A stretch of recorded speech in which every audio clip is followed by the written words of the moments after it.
Élise a cru en l'amour au moment exact où Antoine lui a promis un avenir radieux et une vie à deux. Enceinte, elle a été laissée derrière par l'homme qui possédait absolument tout dans ce monde, sauf le courage nécessaire pour rester. 7 ans plus tard, le destin intervient et il la voit par pur hasard, marchant aux côtés d'un enfant qui porte dans son sang bien plus qu'un nom de famille dissimulé. Ce qui par le passé ressemblait à un simple abandon se transforme désormais en une confrontation inévitable, car il est des choix dans la vie qui ne disparaissent pas. Ils reviennent, et ils présentent la facture. Ceci est l'histoire d'une femme qui a été ignorée, et du prix exorbitant à payer pour avoir fait semblant que le passé n'existait pas. L'appartement était plongé dans un silence excessif, presque surnaturel, pour une matinée qui aurait dû être faite de célébration et de joie. Les valises étaient encore grandes ouvertes dans la chambre. La robe de mariée était suspendue derrière la porte comme un spectre blanc, et l'odeur du café s'estompait lentement dans la cuisine, en refroidissant. Élise faisait les 100 pas, son téléphone serré dans la main, sentant le poids de son propre corps et la vie qui bougeait dans son ventre l'ancrer au sol. Antoine restait assis sur le canapé en cuir, dans son costume sur mesure impeccable, le regard perdu dans le vide, comme si son esprit était déjà parti, bien avant qu'il ne prononce le moindre mot. Elle a essayé de forcer un sourire. Elle a tenté de parler de l'heure du rendez-vous à la mairie, de la famille qui était sur le point d'arriver, insistant sur le fait que tout pouvait encore s'arranger, que ce n'était que le stress. Il n'a pas répondu. Il a simplement pris une profonde inspiration, d'une froideur glaciale, et s'est levé. Il a dit qu'il n'était pas prêt, que cette situation était allée trop loin. Il a dit que l'enfant était un problème, un inconvénient qu'il ne s'attendait pas à devoir résoudre à ce moment précis de sa carrière. Élise a senti le parquet se dérober sous ses pieds lorsqu'il a pris les clés de la voiture. La porte s'est refermée avec un claquement sec et définitif. Et à cet instant précis, elle a compris avec une clarté brutale qu'il n'y aurait pas de mariage, ni de retour, juste un silence assourdissant. Élise n'avait jamais imaginé se retrouver piégée dans une telle situation. Jusqu'à quelques mois auparavant, sa vie suivait un rythme simple, presque prévisible, mais tranquille. Elle travaillait dur, rentrait chez elle épuisée, mais avec la sensation réconfortante de construire quelque chose de solide pour elle-même. Lorsqu'elle a rencontré Antoine, tout a semblé prendre une vitesse vertigineuse. Il avait des réponses toutes faites, des plans parfaitement définis et une assurance écrasante qui l'a enveloppée sans effort. Élise aimait l'écouter parler de voyages internationaux, d'affaires prospères et de futurs possibles. Pour la première fois, elle sentait que quelqu'un la choisissait entièrement. La grossesse n'était pas prévue, c'est vrai, mais elle n'a jamais été rejetée par elle. Lorsqu'elle l'a annoncé à Antoine, elle s'attendait à de la peur, peut-être à de la surprise, mais elle ne s'attendait pas à cette froideur. Il a écouté dans un silence absolu, a hoché la tête à quelques reprises et a dit, d'un ton détaché, qu'il devait en parler plus tard. Les jours passaient lentement, et ce fameux « plus tard » n'arrivait jamais complètement. Pourtant, il a continué et a fixé la date du mariage. Il a dit qu'il trouverait une solution. Élise, aveuglée par l'espoir, a voulu le croire. Elle a commencé à dissimuler ses nausées au travail, à retenir ses larmes dans les toilettes du bureau, à sourire de force lorsque les gens s'extasiaient devant sa robe blanche. Le soir, seule chez elle, elle passait doucement la main sur son ventre encore discret et essayait d'imaginer le visage de son fils. Elle pensait naïvement qu'après le mariage, toutes les pièces du puzzle s'assembleraient, que la peur d'Antoine se dissiperait avec le temps. Mais les signaux d'alarme étaient là, bien visibles. Les appels téléphoniques devenaient de plus en plus brefs. Les réponses étaient sèches, monosyllabiques. Les absences se multipliaient sans aucune explication. Lorsqu'elle lui demandait si tout allait bien, Antoine changeait brusquement de sujet ou prétendait que c'était simplement le stress des affaires. Élise a appris à ravaler ses questions. Elle croyait à tort que l'amour, c'était aussi cela, avoir une patience infinie. La semaine du mariage, elle a tenté d'avoir une vraie conversation honnête. Elle lui a avoué qu'elle avait peur, qu'elle se sentait terriblement seule. Elle lui a dit qu'elle avait besoin de savoir s'il serait vraiment là avec elle. Antoine a détourné le regard, a parlé de contrats en suspens, de responsabilités professionnelles, de la façon dont la vie avait pris une tournure inattendue. Élise a écouté en silence. Pour la première fois, elle a eu le pressentiment que l'avenir qu'elle imaginait ne figurait pas dans les plans de cet homme. Ce matin-là, lorsque la porte s'est refermée derrière le dos d'Antoine, quelque chose s'est brisé en elle pour toujours. Ce n'était pas seulement l'abandon physique, c'était la certitude absolue qu'elle était sur le point d'affronter le monde seule, enceinte, sans réponse, sans promesse. C'est précisément là que tout son univers a commencé à s'effondrer. Même après le départ d'Antoine, Élise s'accrochait encore désespérément à une idée simple, fonder une famille. Ce n'était pas pour le luxe, ce n'était pas pour le statut social, ni pour son argent. C'était le rêve authentique de ne pas élever un enfant dans la solitude, de voir quelqu'un franchir le seuil de la porte à la fin de la journée, de partager la peur, la fatigue et les petites victoires du quotidien. Elle désirait de toute son âme que son fils ait un père présent, quelqu'un qui l'appellerait par son prénom, qui tiendrait sa petite main lors de ses premiers pas. Dans les premiers jours suivant l'abandon, Élise a cru que ce n'était qu'un choc momentané, une crise de panique. Elle pensait qu'Antoine reviendrait, que son silence était le fruit de la confusion, pas une décision définitive. Elle lui a envoyé des messages courts, puis des messages longs et émouvants. Elle a appelé à quelques reprises et a raccroché avant d'insister trop lourdement. Elle essayait d'être rationnelle, se disant qu'il avait besoin de temps pour digérer la nouvelle. Après tout, sa vie à lui avait toujours été faite de contrôle, de planification méticuleuse. Un fils hors du scénario avait dû être terrifiant pour un homme comme lui. Pendant ce temps, la réalité commençait à peser comme une enclume. Le travail devenait plus difficile à assumer. Son corps se fatiguait plus vite que d'habitude. Les gens ont commencé à poser des questions sur le mariage et elle a appris à répondre par des phrases vagues, détournant le regard vers le sol pour dissimuler la vérité. La nuit, seule dans cet appartement au haut plafond qui semblait désormais immense et vide, le silence semblait résonner plus fort que n'importe quelle dispute. Elle s'asseyait sur le sol de la chambre, appuyait son dos contre le lit et respirait profondément, comme si cela pouvait empêcher la peur de grandir au même rythme que son ventre. La première grande chute émotionnelle est survenue quand Élise a réalisé qu'Antoine ne répondrait jamais plus. Pas ce jour-là, ni le suivant. Son numéro était toujours actif, mais les messages restaient sans lecture. C'était comme essayer de parler à un fantôme, à quelqu'un qui a choisi de cesser d'exister pour elle. Lorsqu'elle a tenté de contacter sa famille à lui, elle a reçu des réponses froides, excessivement polies, presque administratives. Il disait qu'il était en voyage, très occupé, qu'il réglait des affaires d'une importance vitale. Personne ne lui demandait comment elle allait. Personne ne mentionnait le bébé. C'est à ce moment-là que la réalité l'a frappée de plein fouet. Le rêve de famille n'avait pas été partagé. Elle y avait cru toute seule. L'image idyllique qu'elle avait construite dans sa tête a commencé à s'effriter, morceau par morceau, pierre par pierre. Le mariage, le soutien inconditionnel, l'avenir planifié, tout s'est transformé en quelque chose de lointain, presque une fantaisie naïve.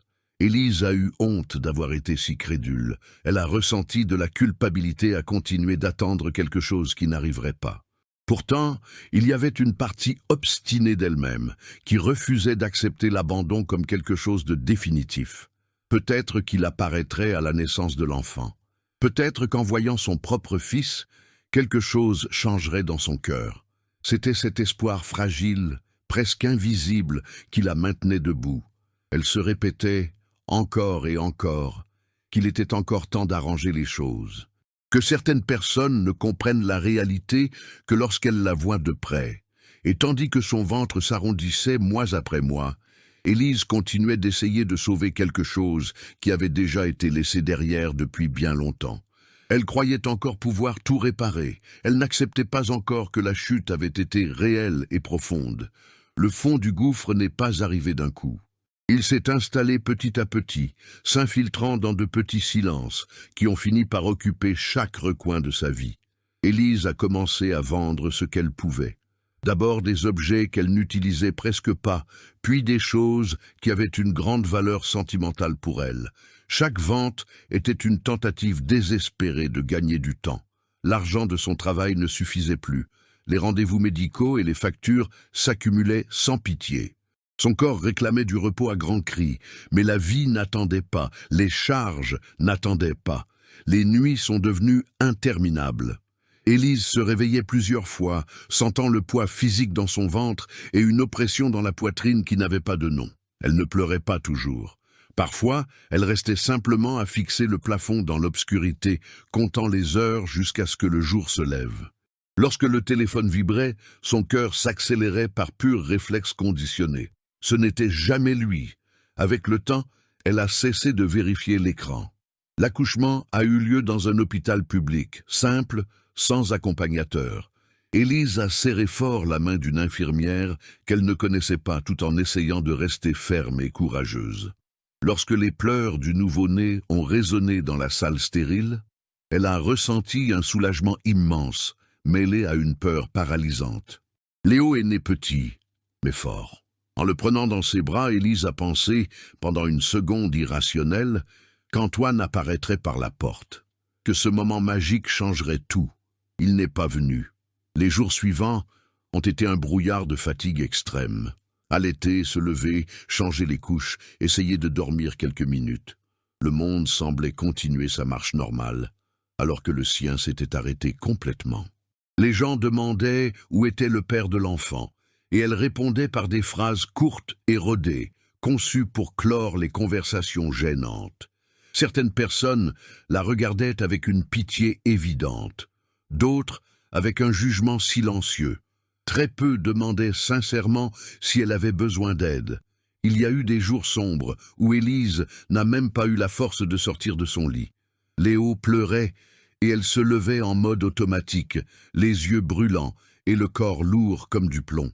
Ce n'était pas une tristesse explosive, c'était un vide constant et dévorant, le sentiment d'avoir été oubliée au milieu du chemin. Elle évitait de se regarder dans le miroir. Elle ne reconnaissait plus cette femme épuisée, aux cernes profonds et aux mouvements lents qui lui rendaient son regard. Le pire moment est arrivé lors d'un après-midi banal, un après-midi comme les autres. Le loyer était en retard, le frigo était presque vide. Élise s'est assise sur le carrelage froid de la cuisine, avec Léo dans les bras, et elle est restée là pendant un long moment. Elle ne pensait à rien de concret. Elle ressentait juste. Elle sentait le poids écrasant de la responsabilité, la solitude absolue, l'absence totale de réponse. Pour la première fois, elle s'est sérieusement demandé si elle avait la force nécessaire pour continuer. Elle ne l'a pas dit à voix haute. Elle se l'est seulement demandé dans cet espace silencieux entre une pensée et une autre. Elle a tenté à nouveau d'entrer en contact avec Antoine dans un dernier acte de désespoir. Elle lui a envoyé un message simple, sans reproche ni haine. Elle lui a parlé de la naissance, du prénom de son fils. Elle n'a pas demandé d'argent. Elle n'a pas demandé sa présence. Elle demandait juste une information, un signe de vie. La réponse n'est jamais venue. La confirmation de lecture n'est jamais apparue. C'est là que quelque chose s'est brisé définitivement en elle. Cette nuit-là, Élise a compris qu'elle était vraiment seule. Il n'y avait plus d'attente cachée, ni d'espoir déguisé. Juste elle et son fils. Le monde semblait trop grand et hostile pour eux deux. Pourtant, au milieu de ce silence pesant, Léo dormait paisiblement dans ses bras. Sa respiration était régulière, calme, pleine de paix. Élise a regardé ce petit visage, ses mains fermées en poings minuscules, et a ressenti quelque chose de différent du désespoir. Ce n'était pas encore de l'espoir. Pas encore. C'était juste le constat brut que, malgré tout, il était là, vivant, dépendant entièrement d'elle. Et même en touchant le fond du gouffre, cette petite présence vitale l'empêchait de tomber plus bas. Cette nuit-là, elle a pensé que personne ne reviendrait plus dans sa vie. Mais sans s'en rendre compte, quelque chose dans son esprit a commencé à résister. À un moment de la vie, on réalise qu'on porte tout le fardeau seul, sans filet de sécurité, sans réponse, simplement en avançant parce qu'il n'y a pas d'autre choix. As-tu déjà traversé une phase où tu as dû être fort, même si tu étais complètement brisé de l'intérieur? Si cette histoire touche une corde sensible de ce que tu as ressenti, réponds par un oui dans les commentaires. Je veux savoir si tu es ici avec moi à partager ce sentiment. Le changement ne s'est pas produit de manière claire ni dramatique. Il n'y a pas eu de promesse solennelle, ni de décision ferme à cet instant. Ce fut quelque chose de petit, presque imperceptible pour un œil extérieur. Un matin ordinaire, Élise était assise sur le bord du lit, essayant de calmer les pleurs de Léo. Son corps était épuisé, sa tête lourde. Elle a appuyé sa joue contre la sienne pendant quelques secondes, juste pour sentir sa chaleur humaine. Les pleurs ont cessé. Pas pour longtemps, mais ce fut suffisant pour qu'elle puisse respirer profondément une fois de plus. Elle a réalisé que, malgré toute la douleur, elle était toujours là, qu'elle n'avait pas jeté l'éponge dans les jours les plus sombres, qu'elle se réveillait tous les matins même sans en avoir l'envie. Ce n'était pas du courage héroïque, c'était de la pure résistance. Et peut-être, juste peut-être, que c'était le début de quelque chose de nouveau. Élise a commencé à organiser sa routine comme elle le pouvait. Elle notait des horaires sur un papier collé sur le frigo. Elle se fixait de petits objectifs quotidiens. Sortir de la maison une fois par jour, marcher jusqu'au coin de la rue, prendre une douche sans se presser. Des choses simples, presque invisibles pour n'importe quelle autre personne. Pour elle, c'étaient des victoires silencieuses et monumentales. Lors d'une de ses brèves sorties, elle a croisé une voisine dans le couloir.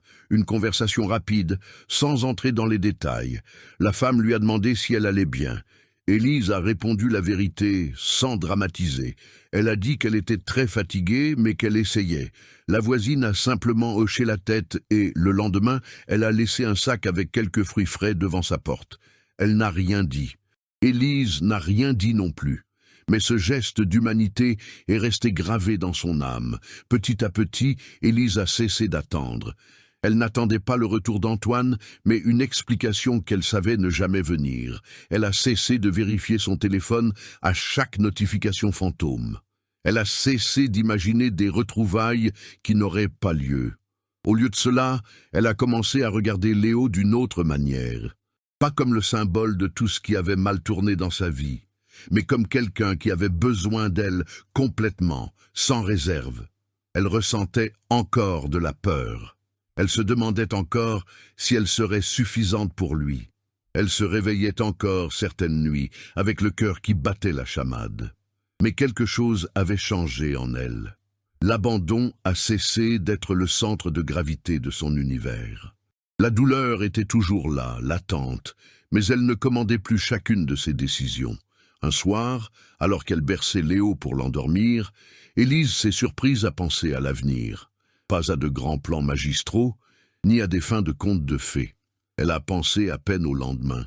À se lever, travailler, prendre soin de lui. Pour la première fois, cette routine ne lui a pas semblé être une mission impossible. Elle ne savait pas si cela fonctionnerait. Elle n'avait de garantie sur rien. Mais pour la première fois depuis qu'elle avait été abandonnée, Élise a voulu essayer pour de vrai. Élise a entamé la reconstruction de sa vie sans l'annoncer à personne. Il n'y a pas eu de discours de motivation, ni de décision solennelle. Juste un mouvement constant. Elle a recommencé à travailler avec des horaires à rallonge, tout en portant sur elle la fatigue accumulée. Elle a adapté la routine de Léo à l'horloge de la vie réelle, pas à l'idéal dont elle rêvait. Elle a appris à faire ses comptes avec une précision chirurgicale, à planifier les courses, à accepter de l'aide quand elle se présentait, non par orgueil blessé, mais par pure nécessité de survie. Les jours ont acquis un rythme dur, mais stable. Se réveiller à l'aube, tout préparer, partir précipitamment, laisser Léo à qui pouvait le garder, travailler, rentrer en courant.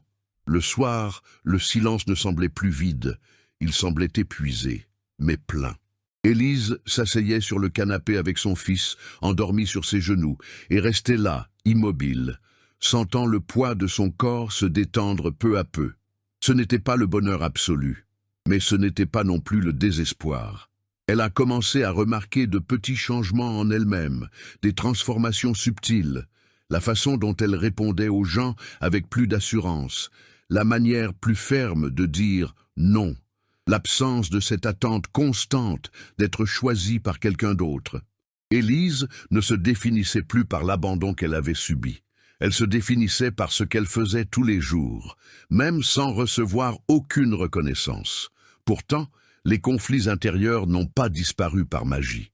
À certains moments, le doute revenait avec force, surtout quand elle voyait des familles au complet se promener dans la rue, quand Léo demandait après son papa, encore trop petit pour comprendre la complexité, mais assez curieux pour ressentir le manque.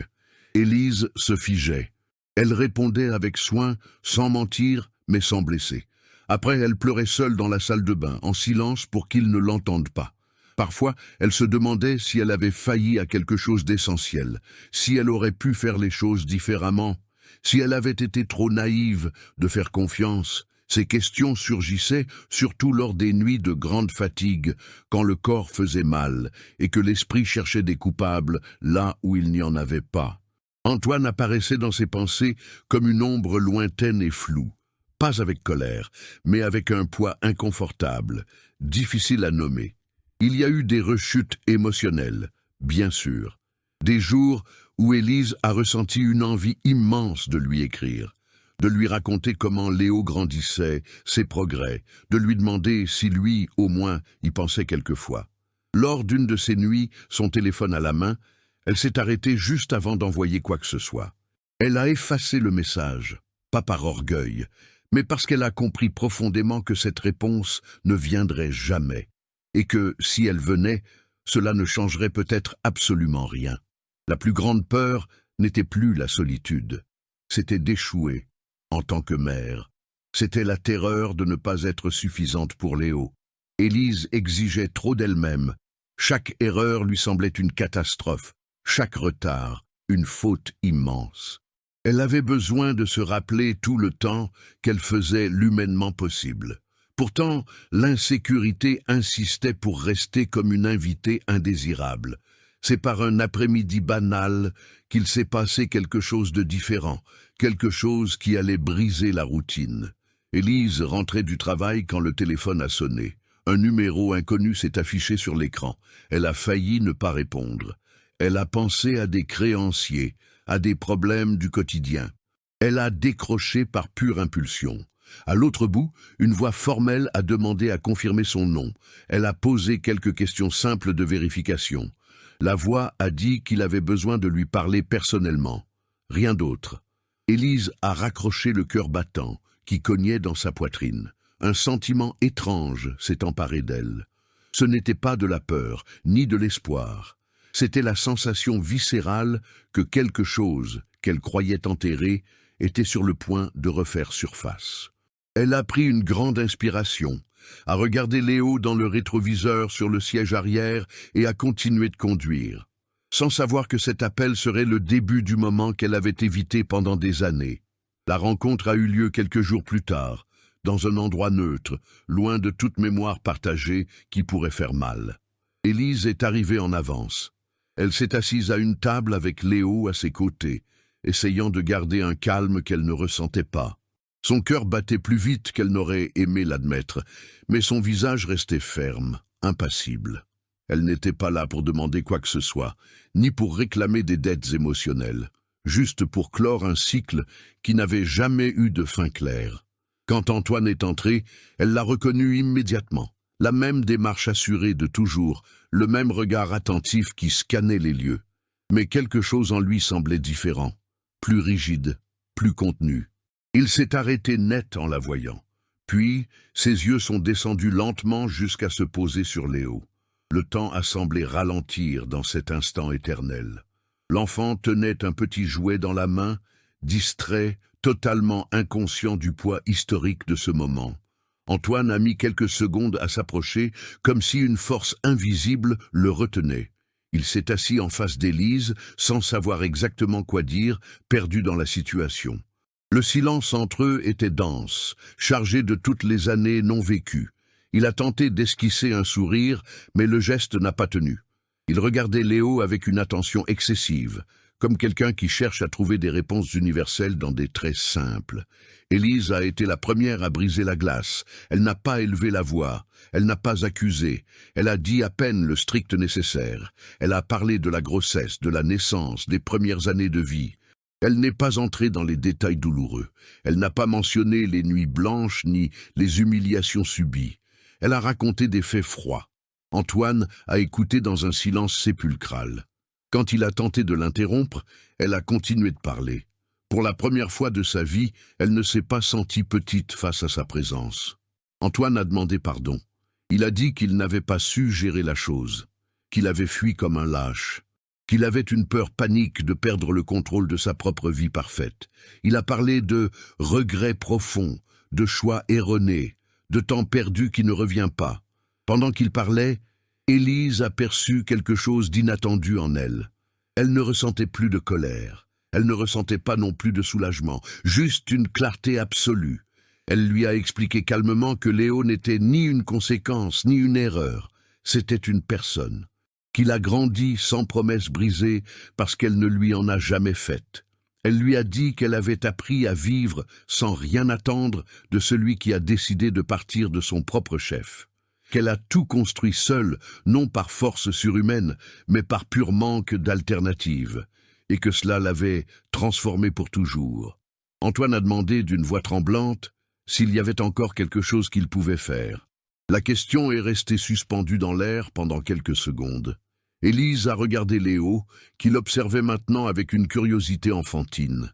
Elle s'est agenouillée à côté de son fils, a ajusté son manteau et a respiré profondément avant de répondre. Elle lui a dit qu'elle n'était pas là pour réécrire le passé, qu'elle n'avait pas besoin d'un salut tardif, que ce qu'elle avait construit ne dépendait plus de lui du tout, mais que Léo méritait la vérité, pas une absence déguisée en mystère. S'il voulait être présent, il devrait recommencer à zéro, sans promesse vide, sans vouloir tout contrôler, au rythme de l'enfant, pas au sien. Antoine a hoché la tête, visiblement touché par cette honnêteté brutale. Il n'a pas essayé d'argumenter, il n'a pas insisté. Pour la première fois, il semblait comprendre qu'il n'était pas aux commandes de la situation. Quand il s'est levé pour partir, il s'est arrêté un instant et a regardé à nouveau son fils.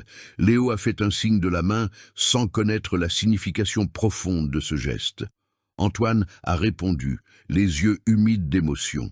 Élise a observé toute la scène avec un calme inébranlable. Il n'y a pas eu d'explosion émotionnelle de film, il n'y a pas eu de victoire évidente, mais quelque chose en elle s'est enfin aligné.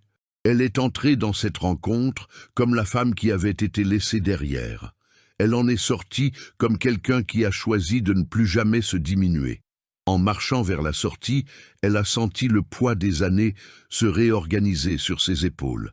L'abandon ne définissait plus cette histoire. Le silence n'avait plus de pouvoir sur elle.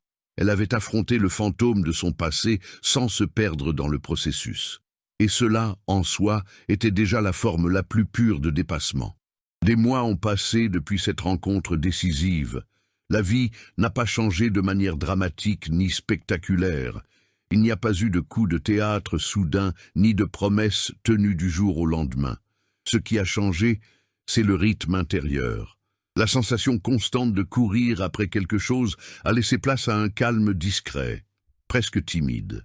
Élise et Léo avaient désormais une routine prévisible et tranquille. Les matins commençaient tôt, avec un petit déjeuner simple et de courtes conversations. Léo parlait avec émotion de ce qu'il apprenait à l'école, montrait ses dessins, posait des questions curieuses sur le fonctionnement du monde. Élise l'écoutait avec une attention pleine, même quand la fatigue était encore présente dans ses os. L'appartement continuait d'être petit, mais il ne semblait plus étroit. C'était suffisant. Certains week-ends, Léo passait quelques heures avec Antoine. Rien de grandiose, rien de forcé, des rencontres brèves, supervisées, construites avec un soin extrême. Élise observait à distance, sans interférer, sans générer d'attentes exagérées.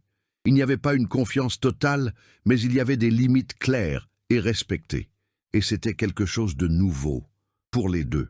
Par un après-midi tranquille et ensoleillé, Élise a emmené Léo dans un jardin public près de chez eux. Elle s'est assise sur un banc en bois pendant qu'il jouait joyeusement avec d'autres enfants.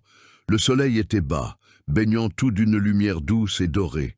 Elle observait son fils courir, tomber, se relever et avancer sans trop y penser. Cette image si simple portait en elle tout ce qu'elle avait appris douloureusement ces dernières années. Élise a pris une grande inspiration, remplissant ses poumons d'air frais. Pour la première fois depuis longtemps, elle ne ressentait pas d'urgence. Elle n'attendait pas qu'il se passe autre chose. Elle était simplement là, présente. Le téléphone dans sa poche n'était plus un poids mort. Le passé n'était plus une menace constante tapie dans l'ombre. Il existait, oui, mais il ne commandait plus ses pas ni son avenir.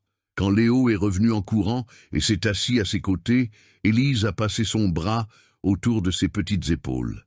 Elle n'a rien dit. Ce n'était pas nécessaire. Le silence entre les deux était confortable, chaleureux, bien différent de ce silence froid qui un jour avait fait si mal. Désormais, ce silence signifiait la paix.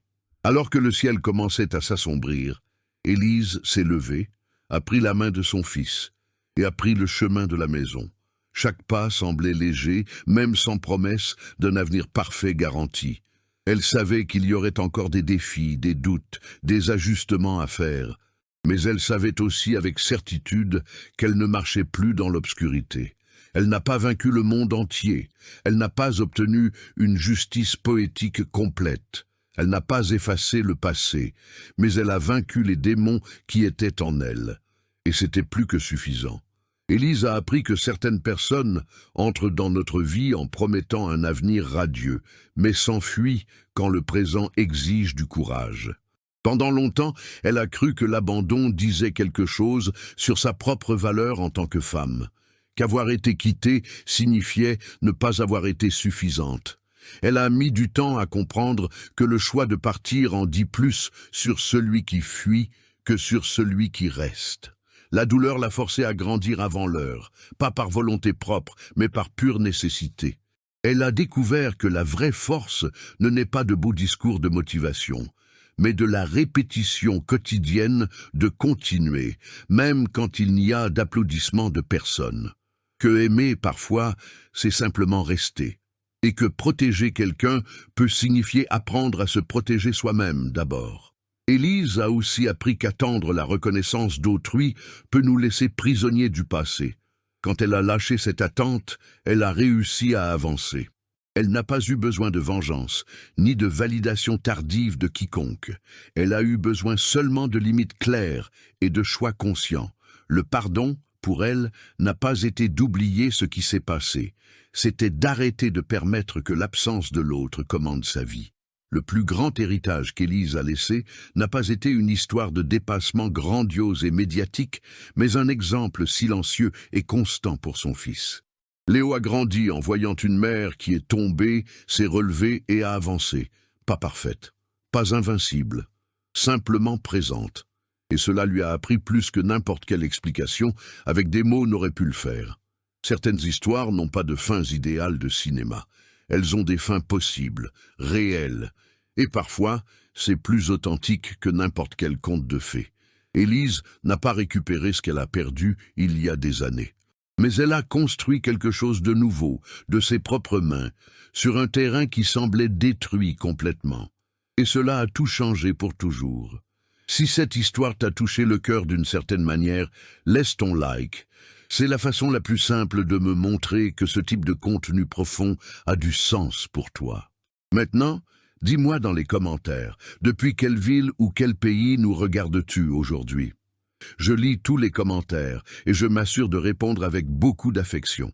Et si tu crois au pouvoir des histoires réelles, humaines et transformatrices comme celle-ci, abonne-toi à la chaîne dès maintenant. Chaque inscription m'aide à continuer d'apporter ces récits.